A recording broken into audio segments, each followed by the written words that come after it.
Vllaznia në futboll për femra po bëhet gati pak nga pak për konkurimin në Europë. Në këtë ndeshje, skuadra kuqe-blu pritet të jetë tërësisht me një formacion të ri.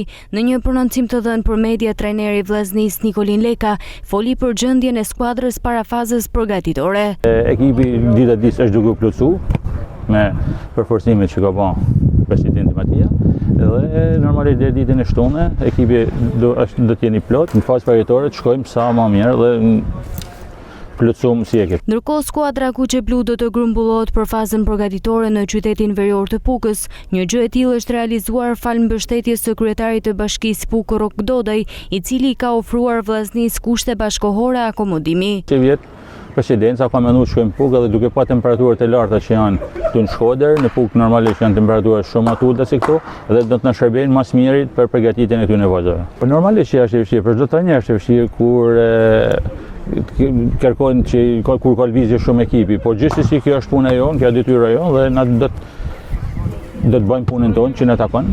Thjesht përgatisim të vajza dhe të shkojmë drejt ndeshjeve Champions League sa më në rregull, sa më në formë.